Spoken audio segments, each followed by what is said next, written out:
नमस्कार। हम स्वतंत्रवाद के बारे में काफ़ी बार चर्चा कर चुके हैं।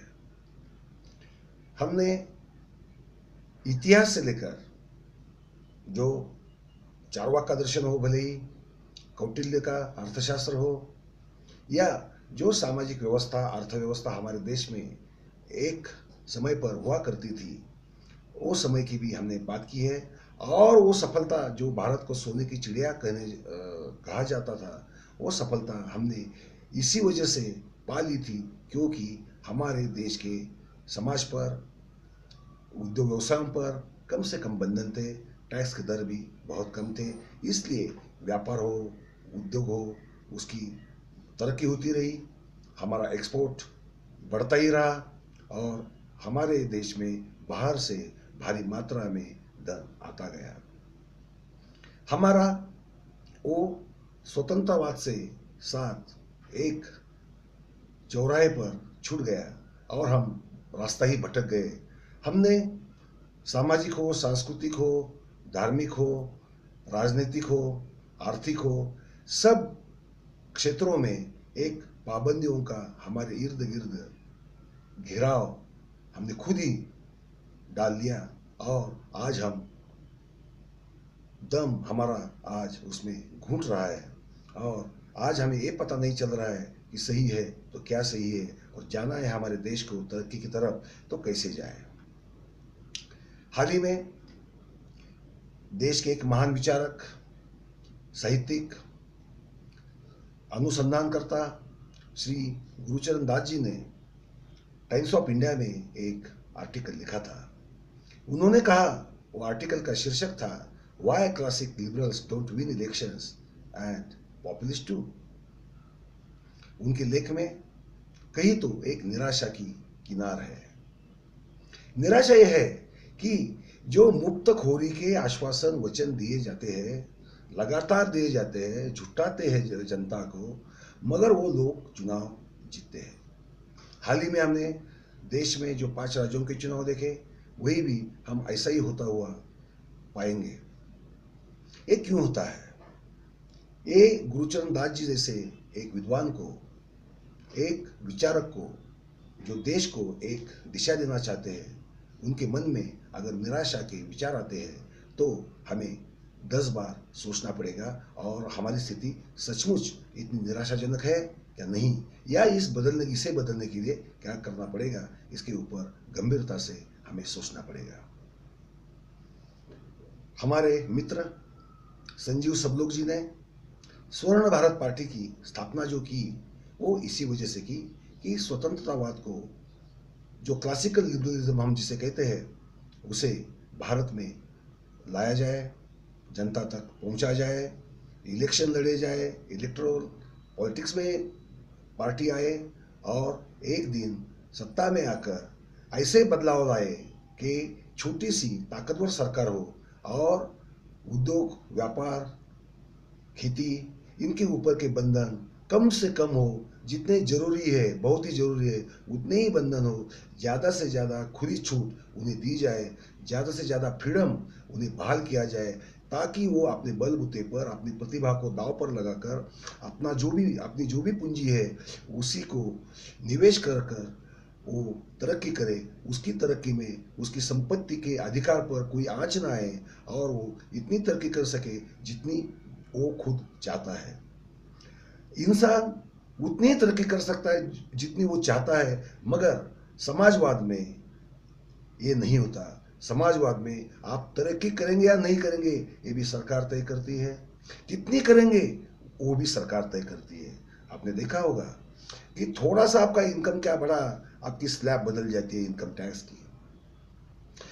अमीरों पर ज़्यादा से ज़्यादा टैक्स लगाने की बात होती है, लोगों को बहुत अच्छा लगता है कि अमीर पर टैक्स लगाया, क्योंकि समाजवाद एक ढंग से हमारे मस्तिष्क में इस तरह से घुस बैठा है कि एक तो अमीरी बुरी है तो अमीर होना भी बुरा है। हमें अमीर होना नहीं है और अमीरों को अमीर रहने देना भी नहीं है। ये हमारी एक दुविधा है। दूसरी बात है, हमें ऐसा लगता है कि सारी बातें सरकार ने करनी चाहिए, चाहे वो शिक्षा हो, चाहे किसान का जो उपज है, खेती में जो उपज करता है मेहनत से, उसके भाव हो, वो सारा कुछ सरकार तय करे।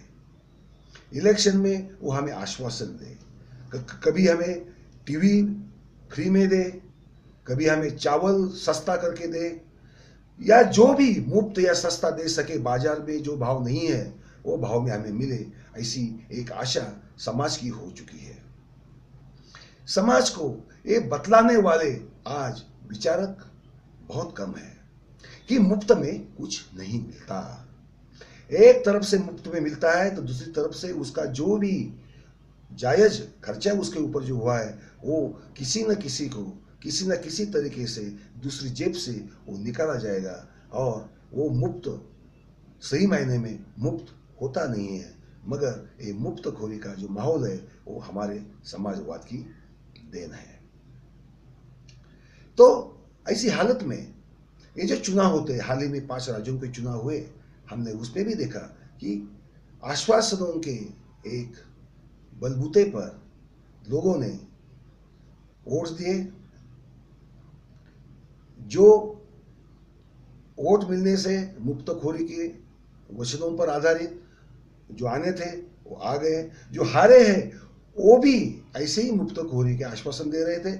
अभी इसमें जिसने ज़्यादा मुफ्तखोरी के या अच्छे दिनों के वादे के, उनको सफलता मिली। अगले इलेक्शन में यही होगा, सफलता एक्स को मिलेगी या वाई को मिलेगी, बीजेपी को मिलेगी या कांग्रेस को मिलेगी। ये अदला बदली जो है सत्ता में ये होती ही रहेगी, मगर हमारी समस्या जो है, हमारी समस्या जो की त्यों बनी रहेगी, ये हमारे ध्यान में नहीं आता। गुरुचरण दास जी ने एक निराशा जताई, उसका एक महत्वपूर्ण कारण है, मगर हमें ये समझना चाहिए कि लिबरलिज्म क्या होता है, वो आसान भाषा में वो लोगों के हित में कैसा है ये बताने की कोशिश करेगा कौन और कैसे। स्वर्ण भारत पार्टी अपनी ओर से एक कोशिश कर रही है, जनता में जाना हाल ही में 1 साल भर में जाना भी शुरू हुआ है, और लोगों को वो समझना इतना मुश्किल जान नहीं पड़ता है। मगर जो फोर्स है, एक समाजवाद का फोर्स है, एक मुफ्तखोरों का फोर्स है, वो फोर्स और जो फोर्स छोटा है, बहुत ही क्षीण है, बहुत ही वीक है, वो फोर्स ये कहने की कोशिश कर रहा है कि भाई तेरी आज जो हालत है, ये हालत जो व्यवस्था में आप पनप रहे हो, कोशिश कर रहे हो, हर बात आपको मुफ्त में चाहिए या सस्ता चाहिए या सरकार ने ही करना चाहिए, ऐसी आशा पर आप बैठे हो। ऐसी स्थिति में आपके जो रास्ते हैं, आपके जो दरवाजे हैं, वो आपने ही बंद कर दिए हैं। आपके तरक्की के साधन आपने ही खुद होकर ऐसे हाथों में दिए हैं कि आपकी स्वतंत्रता उसमें आज बेकार हो गई है। सच ये है कि आपको किसी भी ढंग का स्वातंत्र्य आज है नहीं। ये बताने की कोशिश करेगा कौन?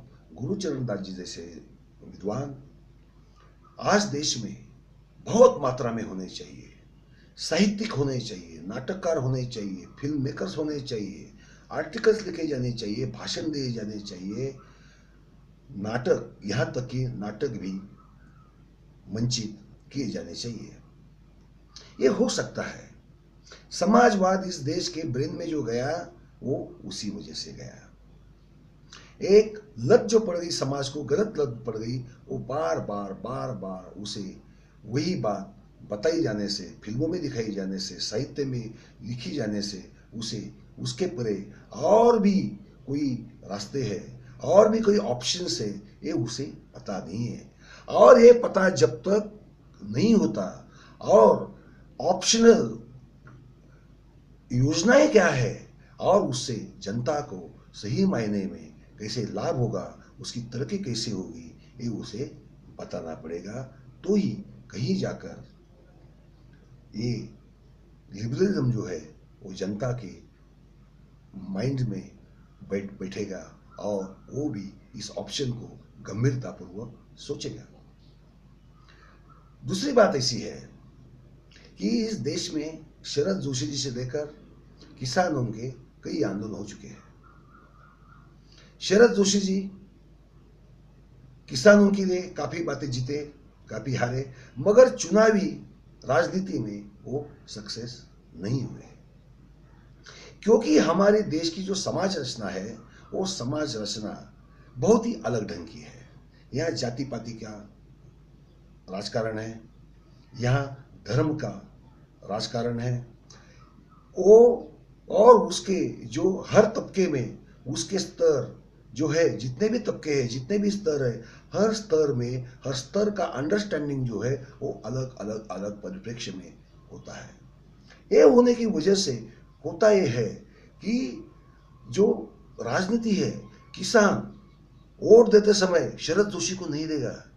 वो चपटी लेकर, शराब लेकर या 500 की हरी पत्ती लेकर या मुफ्त के कोई आश्वासन लेकर वो अपने जाति के या अपने जाति का जो करीबी लगता है ऐसे उम्मीदवार को वोट देगा और अपनी स्वाधीनता बेच बैठेगा, और उसे जो भी आश्वासन मिले, मुफ्त में जो मिला वो छोड़कर उसे कुछ भी नहीं मिलता, और कुछ मिलता भी नहीं ये वो मान के ही चला है। वो मान कर बैठे हैं कि कुछ होने वाला नहीं है, ये देश में ऐसा ही चलता रहेगा, ऐसा ही चलना है, ये नेता जाएगा दूसरा आएगा, ये आश्वासन देता है वो भी आश्वासन देता है, तो जो लाभ मुझे आज मुफ्त में मिल रहा है वो मैं क्यों न लूं। ये जो थॉट प्रोसेस है ये सिर्फ गरीबों में नहीं है, ये बड़ी बड़ी ऊंची सोसाइटी में रहने वाले middle class, upper middle class और अमीरों में भी यही मेंटेलिटी है। ये मेंटेलिटी की वजह से होता यह है कि पैसा भी मिलता है, जो देनगी जो मिलती है, दान जो मिलता है, डोनेशन जो मिलता है पॉलिटिकल पार्टियों को या अमीरों से, वो ऐसे ही पार्टी को मिलता है जो पार्टी उनके जो अड़े हुए काम है या उनके हित के जो काम है या उनके हित के जो कानून है वो बनाए और उन्हें तरक्की के खुली छूट दे दे। ऐसे ही लोग देने के लिए आगे आते हैं, डोनेशन देने के लिए आगे आते हैं। ऐसी पार्टीज को, ऐसे नेताओं को डोनेशंस मिलती है, मगर इससे वो उद्यम जो उद्योग है वो भी सक्सेसफुल होता है क्या? नहीं होता है। आज आप देखिए, भारत की कोई भी कंपनी ऐसी नहीं है, कोई भी कॉरपोरेट हाउस ऐसा नहीं है कि जो दुनिया भर में फैला हो और टॉप 50 में उसका शुमार होता हो, ऐसा नहीं है, क्योंकि इस देश के कानून किसी को भी विशिष्ट मर्यादा के बाहर बढ़ने नहीं देते। आज किसान आंदोलन करता है, सब पॉलिटिकल पार्टी, विरोधी पार्टियां जो है आजकल महाराष्ट्र में किसानों का जो कर्जा है वो माफ करने के लिए संसद अपना सभा का काम, विधानसभा का काम चलने नहीं दे रहे हैं। उनकी मांग एक ही है कि किसानों का कर्जा माफ किया जाए, मगर ये नेता ये मांग नहीं करते कि किसान ये हालात में जिन कानूनों की वजह से है, जो शेड्यूल 9 है, जो जीवनावश्यक वस्तु कायदा है, जो एसेंशियल कमोडिटी एक्ट हम कहते हैं, लैंड सीलिंग एक्ट है, लैंड एक्विजिशन एक्ट है, वो कानून खारिज करो, वो कानून खारिज करो, जिससे किसान को अपने बलबूते पर दुनिया से, वो दुनिया के किसानों से कॉम्पीट करेगा, स्पर्धा करेगा और अपनी तरक्की, बेशुमार तरक्की करेगा। मगर हमारी मांग वो नहीं होती, वो जो मांग जो करते हैं वो पागल कहे जाते हैं, क्योंकि उन्हें लगता है कि समझो ये कानून खारिज कर दिए तो आज रात मुझे खाना मिलने वाला है क्या, मेरा जो कर्जा है उसका क्या होगा। हमें कर्जा माफ करना, ये जो मुफ्तखोरी है वो अच्छी लगती है, हमें उपकार लेना नेताओं के या राजनीतिक पार्टियों के वो अच्छा लगता है। ये जो मनोवृत्ति है वो अगर बदलना है, ये अगर मनोवृत्ति बदलनी है तो पहले सारे लिबरल्स को मिलकर ये करना पड़ेगा कि हर भाषा में, हर समाज में, हर जाति पाति में, हर धर्म पंथ में जाकर वो आज ये जो हालात है उसकी जो बने हुए हैं वो हालात क्यों है और उसके हालात कैसे बदल सकते हैं, वो आसान भाषा में उसे समझाना पड़ेगा। हमें ऊंची मीनार पर बैठकर या किसी ऊंची मंजिल पर बैठकर वहां से हम लेख लिखे और जो सिर्फ हाई फाई न्यूज़पेपर्स में छपे और वो हाई फाई लोग ही पढ़े तो उससे लिबरलिज्म का फैला होगा, ऐसा नहीं है। हमें हमारी स्ट्रेटेजी पूरी बदलनी पड़ेगी और एक ही समय पर सारी बातों का आग्रह धरना उचित नहीं होगा। हमारा मैनिफेस्टो कितना भी अच्छा हो, लोगों को मैनिफेस्टो में इंटरेस्ट तभी होगा जब हम उनमें एक इंटरेस्ट, एक रुचि पैदा करें। आज एक निराशा का माहौल होता है। स्वर्ण भारत पार्टी में भी कई मेंबर्स कभी कभी भटक जाते हैं, बहक जाते हैं, अपनी ध्येय निष्ठा जो है वो कायम नहीं रखते। मैं उनको एक मिसाल देना चाहूँगा कि आज बीजेपी की सरकार जो सत्ता में है, देश में हर राज्य में वो चुनाव जीत रही है, मगर उनको 1925 से लेकर आज तक कड़ी मेहनत करनी पड़ी। उन्हें वो पहले विचार फैलाना पड़ा। जब तक विचार नहीं फैलता तब तक उसका राजनीतिक सफलता में रूपांतरण नहीं हो सकता। पार्टी के कितने मेंबर बने, कितने नहीं बने, इससे पार्टी का फैलाव नहीं हो सकता। हमें विचारों को पहले समाज में ले जाना पड़ेगा और आज की हर जो स्थिति है या हर घटना जो राजनीति में या समाज जीवन में या वैचारिक जीवन में होती है, उसके ऊपर हमें जोरों शोरों से ये स्वतंत्रतावाद हमें लोगों के मस्तिष्क में बिठना पड़ेगा। आज लोगों को स्वतंत्रतावाद क्या है इसका ही पता नहीं है।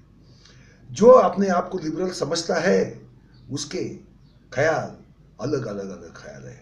दो लिबरल के विचार मिलेंगे ऐसी स्थिति आज हमारे देश में नहीं है। ये हमने भी स्वर्ण भारत पार्टी में हमने देखा है और इसी वजह से कभी कभी ऐसा लगता है कि हमारी तरक्की उसी कारण से रुक सी गई है, मगर हमें निराश होने का कोई कारण नहीं है, क्योंकि ये होगा ही, ये होने ही वाला है। क्योंकि जिसे हम कहते हैं कि इनिशियल जो हर्डल्स होते हैं, वो टीदिंग प्रॉब्लम जो होते हैं, वो आने हैं, विचारों के प्रॉब्लम है।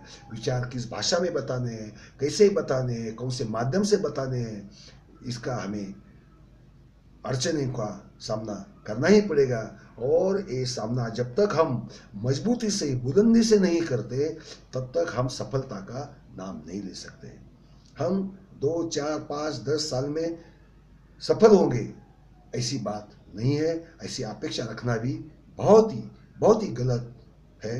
हमें पहले एक इंटेलेक्चुअल फोर्स चाहिए, एक सामाजिक विचारकों का फोर्स चाहिए, हमें साहित्यिकों का फोर्स चाहिए, हमें अखबारों में जो स्तंभ लेखन करते हैं उनका फोर्स चाहिए, और ये फोर्स एक दिशा में चलने वाला,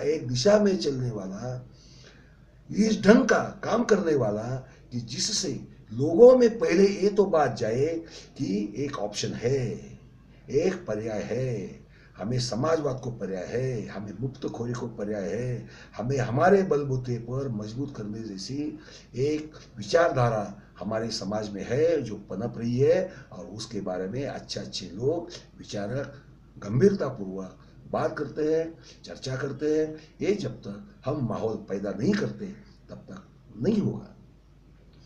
दूसरी बात यह है कि बहुत सारे सामाजिक विचारकों का एक प्रश्न होता है, उनको ये जो स्वतंत्रतावाद है उन्हें वो कैपिटलिस्ट लोगों के हित का है ऐसा लगता है। मुझे ये लगता है कि हर आदमी को हमें कैपिटलिस्ट बनाना है, वो चाहे श्रमिक हो, चाहे बौद्धिक श्रमिक हो, चाहे कुशल कारागर हो, चाहे वो छोटा बड़ा उद्योजक हो। इन लोगों को उनके ही कैपिटल के आधार पर उनके रास्ते में जो रोड़े हैं कानून के, वो हटाकर उन्हें उनके कैपिटल की कीमत बढ़ानी है, उसका मूल्य बढ़ाना है।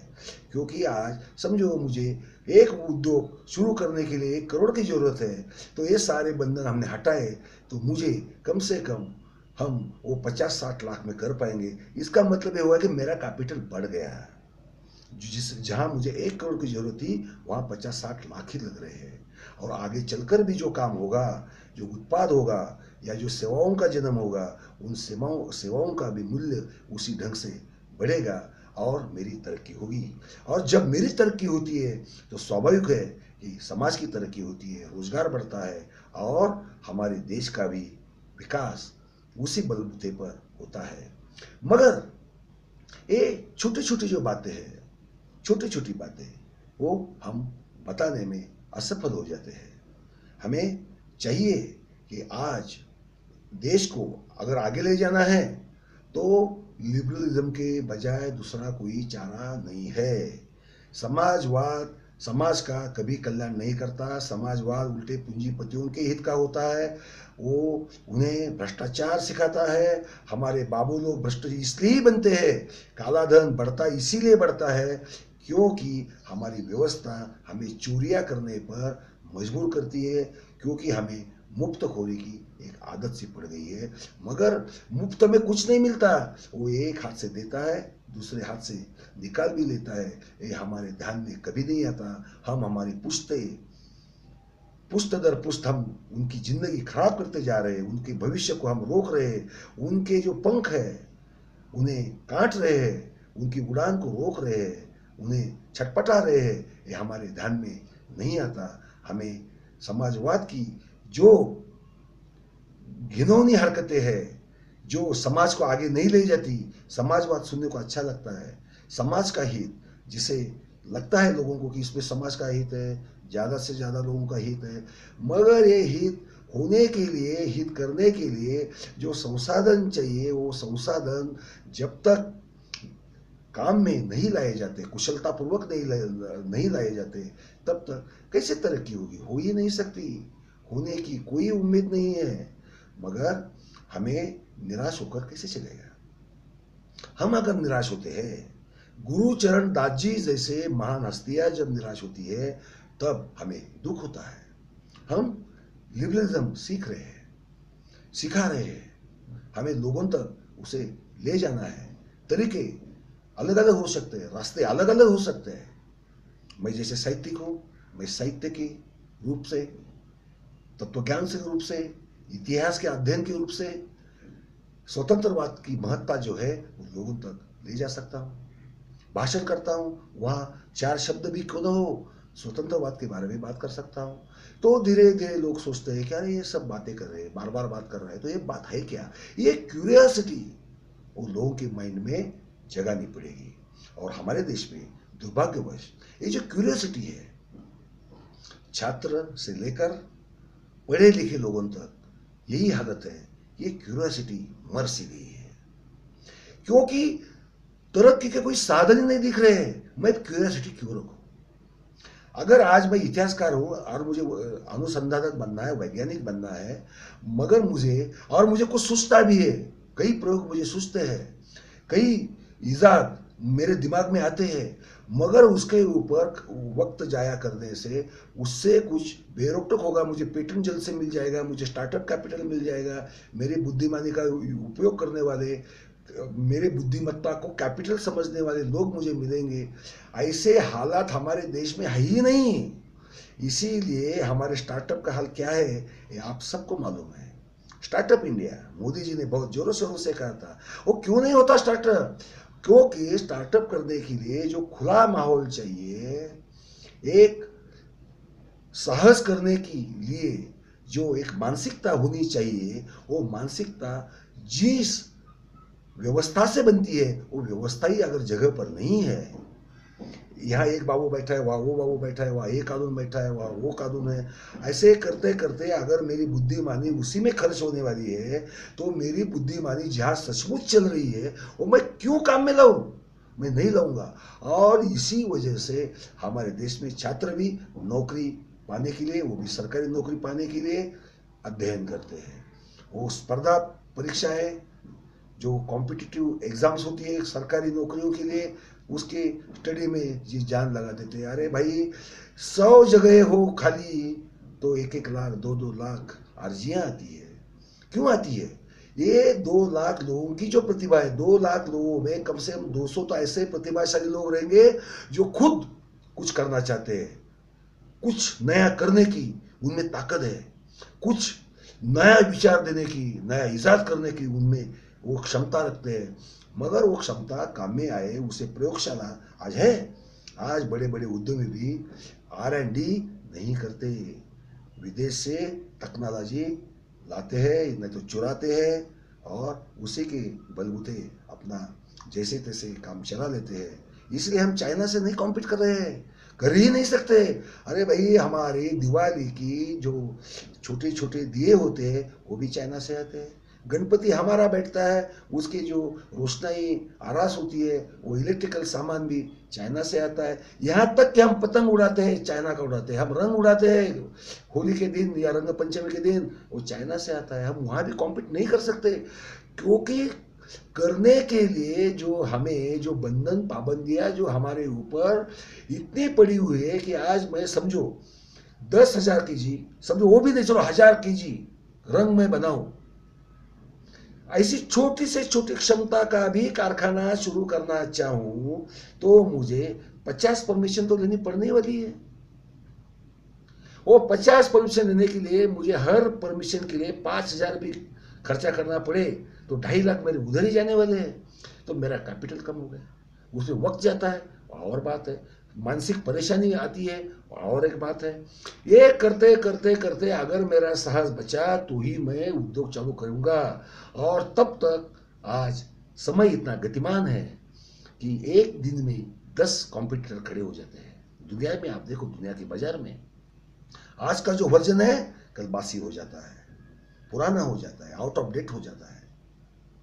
हर चीज में ऐसा हो रहा है, स्पर्धक आते ही है, स्पर्धक आते हैं। मैं और मुझे दुनिया से स्पर्धा अगर करनी है और उनके जो कानून है, उनकी जो व्यवस्था है वो ज्यादा खुली है, वो भी पूरी खुली है ऐसी बात नहीं है, मगर ज्यादा खुली है, भारत से कई गुना खुली है, तो हम उनसे स्पर्धा कैसे कर पाएंगे, हम वो क्वालिटी है वो कैसे रख पाएंगे, और हमारे जो रेट है, हमारे जो दर है, वो हम कैसे कैसे कॉम्पिटिटिव रख पाएंगे, नहीं रख पाते। इसीलिए हमारे देश के लोग हमारे देश में बनी चीजें लिए बगैर चाइना से आई चीजें लेती है। आज अमेरिका छोड़ो, यूरोप छोड़ो, हम चाइना से स्पर्धा करनी है, और चाइना से स्पर्धा भी नहीं हम कर सकते तो दुनिया से स्पर्धा हम नहीं कर पाएंगे। और ऐसे हालत जब तक हमारे देश में ये समाजवादी का जो भूत है वो हमारे सर से नहीं उतरता, हमारे राजनीतिक सिद्धांतों से नहीं उतरता, हमारे साहित्यकार हो, नाटककार हो, फिल्म मेकर्स हो, उनके दिमाग से नहीं उतरता, तब तक ये नहीं होगा। इसलिए हमारी जो युवा पीढ़ी है, आज वो युवा पीढ़ी इस देश में नहीं रहना चाहती। जो टैलेंट है वो बाहर भागना चाहता है, वो ऑस्ट्रेलिया में जाएगा, अमेरिका में जाएगा, यूरोप में जाएगा, जापान जाएगा, मगर वो ये नहीं सोचेगा कि मैं महाराष्ट्र में हूं तो मैं यूपी में जाऊंगा, मैं तमिलनाडु जाऊंगा, मैं आंध्रा में जाऊंगा, वहां जाके वो उद्योग खड़ा करूंगा, क्योंकि रॉ मटेरियल वहां है, और वो मुझे जो भी रॉ मटेरियल्स है, अलग अलग रॉ मटेरियल्स हमारे देश में विपुल पैमाने पे है, मगर आज हम उसका यूज कर सकते हैं, नहीं कर सकते। आज मुझे लोहे की खदानें इतनी महाराष्ट्र में है,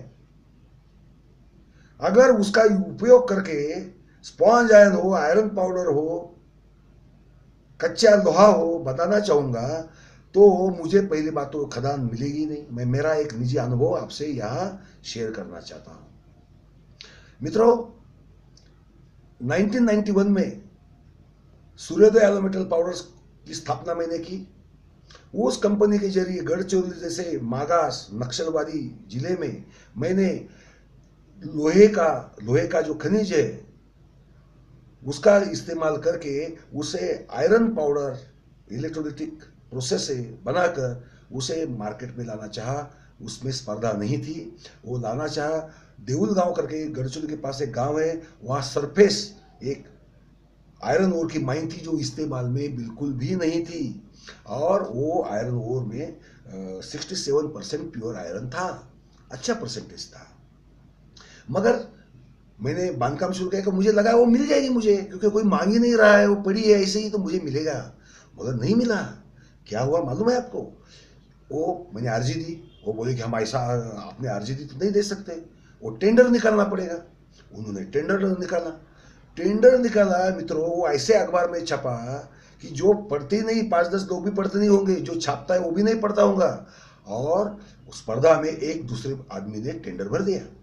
वो टेंडर भरा एक तवक्कल स्टोर करके, जो गिट्टी के लिए, जो रेल पर पटरी पर जो हम ये जो खड़ी डालते हैं, जो जो अपना पत्थर होता है उसकी जो खड़ी डालते हैं, गिट्टी डालते हैं, उसमें वो यूज करने वाला था। उसने टेंडर भरा, बराबर 1 रुपया, 101 रुपया ज्यादा भरा, और खदान उसको मिल भी गई। ताज्जुब देखो आप। मैं कलेक्टर के पास गया, वो खदान विभाग के लोगों से मिला, फॉरेस्ट ऑफिसर से मिला। वो बोले ये टेंडर उसने भरा, आपसे 101 रुपया ज्यादा था, उसे वो दे दिया गया। वो आदमी मुझे बाद में बोलता है कि सर आप मुझसे लो, मैं आपको बेचूंगा। मैं बोला पर आप क्या करने वाले हो? वो बोला मैं तो गिट्टी बनाऊंगा, वो खड़ी को तोड़ूंगा, पत्थर को तोड़ूंगा, लोहे के पत्थर को तोड़कर रेल पटरी या रास्ते की सड़क के निर्माण में उसका यूज करेगा। मित्रों, मैं भड़क गया। मैंने वो प्रोसेस बदल दी। मैं खुद इजाद किया एक प्रोसेस को, स्पॉन्ज आयरन प्रोसेस जिसे बोलते हैं, आयरन पाउडर बनाने की, वो मैंने डेवलप की। मगर वो पेटेंट भी मिलने में मुझे 8 साल लगे, मगर मैंने प्रोडक्शन शुरू किया और एशिया खंड की, एशिया कॉन्टिनेंट की second largest iron powder making कारखाना मैंने बनाया। मगर मेरे जैसे हिम्मत वाला होते हुए भी मुझे उसके लिए जो सर दुखाना पड़ा, जो मुझे तकलीफ हुई, जो रात रात में रोता रहा और क्रोध करता रहा, जो बीमारियां मुझे लग गई, जो शुगर की बीमारी मुझे लग गई, वो दौरान लग गई। मेरा एक्सीडेंट भी एक बार हो गया क्योंकि टेंशन में था, क्योंकि इतना दूर मेरे लिए बहुत बड़ी रकम थी वो जमाने में, 5-5.5 करोड़। आप सोचिए 1992-93 में उसकी कीमत आज की तारीख में आप सोचेंगे तो क्या होगी। वो मैंने कर पाया, किया। सरकार की वजह से उसका आगे क्या हुआ वो मैं अभी बताता नहीं, क्योंकि वो कभी तो आपको मालूम पड़ेगा ही। तो मैं करना चाहता हूं, मुझ में हिम्मत है, मैं कैपिटल भी खड़ा कर सकता हूं, मगर ये समाजवादी सरकार की वजह से, ये सिस्टम की वजह से मैं वहां का जो रॉ मटेरियल था उसका इस्तेमाल करके मैं बिल्कुल भी कारखाना नहीं खड़ा कर सका। मुझे आखिर नई प्रोसेस डेवलप करनी पड़ी, मुझे मशीनरी बदलनी पड़ेगी। मेरा आदिया पहले जो एडवांस गया था वो डूब गया। जो नुकसान हुआ वो नुकसान मुझे कौन भर के देगा? कोई नहीं देगा, वो मुझे ही सहना पड़ा। और उसमें मेरा जो नुकसान हुआ, मैं जो डूब गया उसमें, वो नुकसान से उबरने के लिए मुझे कई साल मेहनत करनी पड़ी। ये सच्चाई है, जो मेरा अनुभव है मैं आपसे शेयर कर रहा हूं। इसलिए शेयर कर रहा हूं कि ऐसा ही अनुभव आपको इस देश में हर लेवल पे आएगा, हर क्षेत्र में आएगा। एजुकेशन में आएगा, आपको नौकरी में आएगा, आपको उद्योग में आएगा। छोटा छोटा पान की टपरी भी आप खड़ी करना चाहे तो आपके पीछे 16 इंस्पेक्टर पड़ते ही पड़ते हैं। ये नहीं चाहिए। ये होने की वजह से आपकी तरक्की रुक गई है, मेरी तरक्की रुक गई। मैं एक आज 10,000 करोड़ की टर्नओवर वाली कंपनी बनाने का सपना मैं देख रहा था, मैं बनता भी, मगर नहीं बन पाया। क्यों नहीं बन पाया? ये मेरे हालात आप समझो। ये मेरे हालात नहीं, ये आपकी भी है, सबके। आज हमारा देश आयरन पाउडर में एशिया खंड की सेकंड लार्जेस्ट बना था, दुनिया का नंबर 1 बन सकती थी। मैं अमेरिका में भी कारखाना चालू करना चाहता था आयरन पाउडर का, कर पाया? नहीं कर पाया। अमेरिका मेरा स्वागत करने के लिए खड़ी थी, मगर मेरा देश, इस देश का कैपिटल बाहर जाएगा ये सोचकर कई पाबंदियां लेकर, फॉरेन एक्सचेंज के जो रूल्स वो जमाने में थे वो इतने सख्त और इतने बेतुके थे कि मैं अमेरिका में नहीं कर सकता था।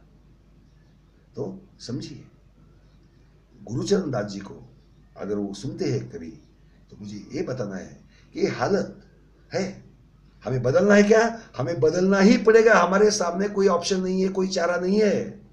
क्योंकि ये जो सिस्टम के जो दलिंदर हालात, जिसे मैं बुरे वर्ड में कहूँगा, जो थर्ड क्लास हालात बन चुके हैं, उससे हम जब तक नहीं उभरते, हमारे राष्ट्र प्रेम को कोई मतलब नहीं है। हमारे समाज के प्रति जो हमारी आस्था है, जो सद्भावना है, उसका भी कोई मतलब नहीं है। समाज के हित में ही स्वतंत्रवाद है, ये हमें समझना पड़ेगा, समझना पड़ेगा। ये देश के हित के लिए ही है, ये भी समझना पड़ेगा, समझना पड़ेगा। ये हम बड़े पैमाने पर, हर स्तर पर, गरीब से गरीब को लेकर, किसान से लेकर, हम ये उद्यमी भी जो है वहां तक नहीं ले जा सकते, तब तक हम दुनिया के बाजार में हम अदने से ही रह जाएंगे, अधूरे रह जाएंगे, और दुनिया के मार्केट में हम भिखारी रहेंगे। आज भी हम हर तकनीक के लिए हम आज भिखारी हैं। मैंने एक इजाद किया था, सोचा था, किया नहीं, क्वांटम कंप्यूटर बनाऊंगा। ये बिट सिस्टम के कंप्यूटर अब बहुत हो गए, आउटडेटेड है अभी क्वांटम। और इसके लिए मैंने बहुत कोशिश की, उस टाइम में मैंने 5-6 लाख उसके ऊपर भी खर्चा किया। नहीं बन सकता? बन सकता है। अगर 10 वैज्ञानिक मनोवृत्ति के लोग साथ में आ जाए, वो जरूर बन सकता है। कई बातें, हमारा देश, प्रतिभा की कोई कमी नहीं है, प्रतिभा बहुत है, कल्पना शक्ति बहुत है, वैज्ञानिक बुद्धिमानी भी बहुत है, मगर हमारे सर्कमस्टेंसेस इतने बदतर है कि उठकर कुछ करूं ऐसा लगता नहीं है, हिम्मत ही नहीं बनती, डर लगता है, क्योंकि अनुभव है ना, अनुभव ही इतने मैंने बुरे लिए हैं कि अभी हिम्मत नहीं जुटती। मुझे जवानों को ये बताना पड़ता है कि भाई तुम्हारे पेट के लिए जो अच्छा मिलेगा वही करो, जो आउट ऑफ वे जाकर करना पड़ता है वो करने की कोशिश मत करो, क्योंकि वो करेंगे तुम्हें नुकसान होगा, तुम नुकसान सहने की आर्थिक क्षमता में नहीं हो तो बिल्कुल मत करो। आपकी मानसिक स्थिति भी, वो नुकसान सहने के लिए मानसिक स्थिति सबसे ज़्यादा जरूरी होती है। और हमारा समाज इतना गया गुजरा है कि वो उद्यमों में किसी को असफलता मिलती है तो उसे सहारा देने के बजाय, उसका धीरज बढ़ाने के बजाय वो उसका मनोबल घटाने की ज़्यादा कोशिश करता है। और हमारी व्यवस्था, अगर आप समझ लो आप मुनाफे में है तो सारी बैंक आपके पास दौड़ती है, कर्जा ले लो, कर्जा ले लो। अरे भाई मैं मुनाफे में हूँ, मुझे कर्जे की जरूरत नहीं है, मगर 10 बैंक मेरे पास आती है। मगर समझो मैं नुकसान में गया, एक आधा साल हो सकता है लॉस हुआ, कभी डिमांड में कमी होती है, कभी स्ट्राइक होती है, कभी कुछ ना कुछ हालत होते हैं, कभी मार्केट डाउन होता है, और मुझे लॉस हुआ तो बैंक बोलते हैं कि जो लोन दिया है वो पहले दो, इंटरेस्ट वक्त पे दो, और नया लोन आपको चाहिए बिल्कुल नहीं मिलेगा। ये व्यवस्था है हमारी। एक्चुअली लोन की जरूरत आपको तभी है जब आप अड़चन में हो, अड़चन ही नहीं है तो आपकी लोन की जरूरत नहीं है। मगर हमारे देश में ये समाजवाद का जो साया पड़ा है, वो जो नुकसान में है उसको लोन नहीं देता, खड़ा ही नहीं करता, तो फिर वो मार्केट से 2%, 4%, 5% प्रति माह इसने हेवी लोन से, हेवी दर से, हेवी रेट से कर्जा लेता है, वो कैसे फायदे में जाएगा? नहीं जाएगा ना। तो ये हालत है हमारी, हमें बदलना पड़ेगा। हमारे संजय सबलोग जी है, इतनी वो दूर देश में बैठे मगर वो रात दिन देश के बारे में सोचते हैं, बहुत तिल मिलाहट होती है उनकी, मगर लिखते हैं, बोलते हैं। ये जो तिल मिलाहट है, ये सच्चा देश के प्रति का ये सच्चा प्यार है। देश के प्रति का प्यार राष्ट्रगीत को खड़ा होने से नहीं होता। सीमा पर खड़े नौजवान ही सिर्फ राष्ट्र के प्रेमी होते, ऐसी बात नहीं है, वो है, मगर इस देश का सादा से सादा श्रमिक भी उतना ही राष्ट्र का भक्त है। और संजीव सबलोग जी जैसे लोग, हमारे गुरुचंद दास जी जैसे लोग, हमारे आलोक सिंह जैसे लोग, या जो भी हमारे स्वर्ण भारत पार्टी के सब साथी है, वो सब लोग ये आखिर क्यों कर रहे हैं? वो अपना वक्त जाया नहीं कर रहे, वो हमारी भावी, हमारे भविष्य की जो पुश्तें हैं उनका कल्याण हो, उनका हित हो, इसी आशा से ही इतना अपना मन, अपना दिल लगाते हैं, और एक देश का अच्छे से अच्छा भवितव्य हो यही कामना करते हैं। स्वार्थ किसी का नहीं है, उल्टा हमारे जेब से पैसा जाता है, हमें कोई देनगी नहीं देता, कोई डोनेशन नहीं देता, क्योंकि हम किसी का ऐसा आश्वासन नहीं देते, भाई तुम मुझे डोनेशन दोगे तो मैं तुम्हारा वो काम करूँगा, वो काम करूँगा, वो काम करूँगा, ऐसा हम नहीं करते तो हमें डोनेशन भी नहीं मिलते। हमें डोनेशन नहीं मिलते तो हम बड़े बड़े फंक्शंस भी नहीं ले सकते, हम अखबार नहीं चला सकते, हम कोई चैनल नहीं चला सकते। मगर हम डरने वाले नहीं हैं, हम डरने वालों में से नहीं है, हम हार मानने वालों में से नहीं है। हम हर समस्या का हल ढूंढेंगे, हम लोगों से जो भी माध्यम मिले वो माध्यम से हम जरूर बात करेंगे, करते रहेंगे। जब तक गला नहीं सूखता तब तक बोलते रहेंगे, चिल्लाते रहेंगे, और आप हमारी आवाज में आवाज मिलाएंगे, ये कामना है। आज नहीं तो कल आपको आवाज उठानी ही पड़ेगी। ये भविष्य है, ये मैं जानता हूं, आप भी जानो, यही प्रार्थना करता हूं और धन्यवाद देता हूं। धन्यवाद।